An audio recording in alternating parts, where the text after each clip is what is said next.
Look, we all know getting older means some physical decline, right? It just kind of happens. But what if it doesn't have to happen the way we think? That's the huge idea we're diving into today. The decline itself, yeah, that's not optional. But the speed of that decline? Well, that's a different story. And it's one you have a whole lot of control over. So this whole idea really hit home for longevity expert Dr. Peter Attia at, of all places, a funeral.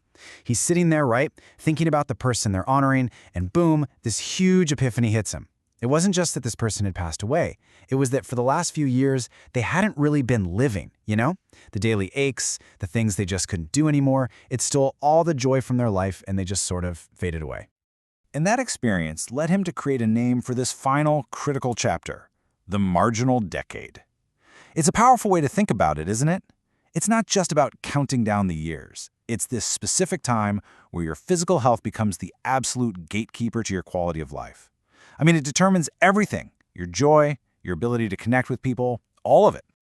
And you know, it's so easy to fall into this trap. We look at our parents or our grandparents and we see them get frail, maybe less mobile, and we just think, well, I guess that's what's in store for me too. It's like we see it happen over and over and we just accept it as our destiny. But is it really? Okay, this is where we totally flip the script. If you want to avoid that fate, you have to stop aging and start training. I want you to start thinking like an athlete preparing for the biggest competition of your life, the one you'll be playing in your 90s. And that competition is the sport of life itself. So what is this sport exactly? It's called the Centenarian Decathlon. And it's a brilliant analogy. Think about an Olympic decathlete. They're probably not the fastest sprinter on the planet or the strongest shot putter, but they're considered the world's greatest all-round athlete because they're really, really good at 10 different events. So, your Centenarian Decathlon, that's your list, the 10 physical things that matter most to you. And this is maybe the most important part. This is not some generic, one-size-fits-all workout plan. Seriously, take a moment right now and think about it. What are the 10 things, the real physical activities that bring you so much joy that you can't imagine your life without them? Let's make this super concrete. Say one of your goals is to go whitewater rafting in Bali with your family when you're 90. Okay, what does that actually involve? Well, first you gotta walk down 100 meters of super steep stairs just to get to the river. Then you have to climb into the raft, paddle, and hey, what if you fall out? You need the strength to pull yourself back in.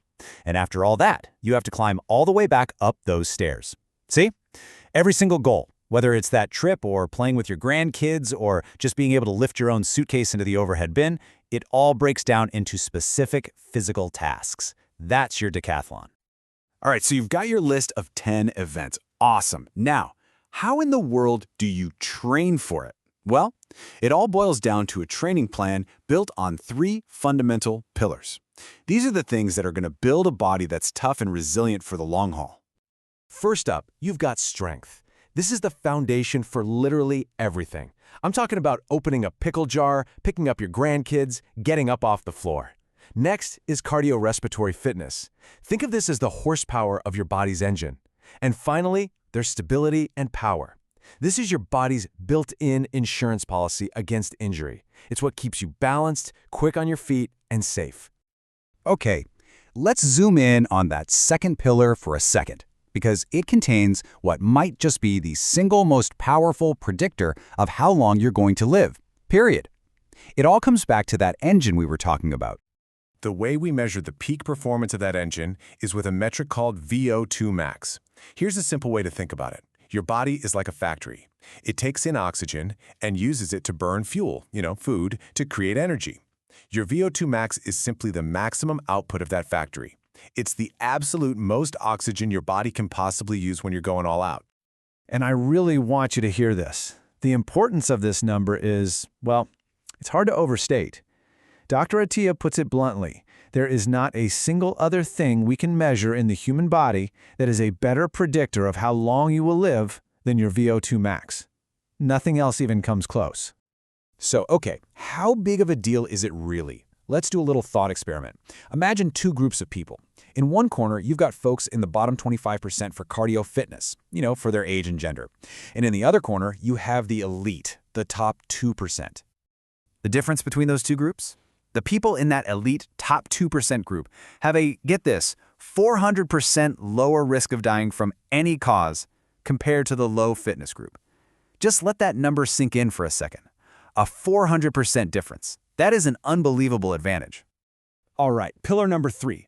Let's talk about something that is, for a lot of people, one of the biggest fears about getting older: having a really bad fall. And the key to preventing it isn't just about stability. It's about something you might not expect: power. I know. If you're in your 30s or 40s, worrying about falling seems kind of ridiculous, right? But the work you do now pays off later, because the consequences of a fall later in life are just catastrophic. So why is a simple fall so incredibly dangerous for an older person? Well, look at the stats. If someone over 65 falls and breaks their hip, there's a 15 to 30% chance they'll be dead within a year. A year! And for the people who do survive, half of them, never get back to where they were before the fall. Their life is permanently smaller because of it. And this gets to a really common misconception. Most of us think falls happen because of bad balance. But the real issue, the thing that actually leads to the fall, isn't about how well you can stand on one leg. The real culprit is a loss of power. It's about your ability to react in a split second and save yourself. I mean, think about the last time you tripped over a curb or something. You probably caught yourself without even thinking, right? That wasn't balance. That was a lightning-fast reaction. And that reaction comes from very specific, explosive muscle fibers. Here's the kicker, though. Those are the very first muscle fibers that start to go away as we age. So what's the solution? You gotta train for power. You have to do things like jumping, explosive movements, to tell your body, hey, I still need these, keep them around. So it all comes down to this. No one, and I mean no one, on their 95th birthday has ever thought, man, I really wish I was a little weaker right now. Or, gee, I wish I got out of breath more easily. It just doesn't happen. What you're doing right now is building a reserve. You're putting physical capacity in the bank. The more you save up now, the more you'll have to draw on later. It means your decline will be slower, and you'll stay independent and capable for much, much longer. So, that brings us right back to the beginning, with one big important question for you. It is time to stop just letting aging happen to you. It's time to stop accepting that decline is your destiny. It's time to start training for the most important sport of your life. So, what's in your Centenarian Decathlon?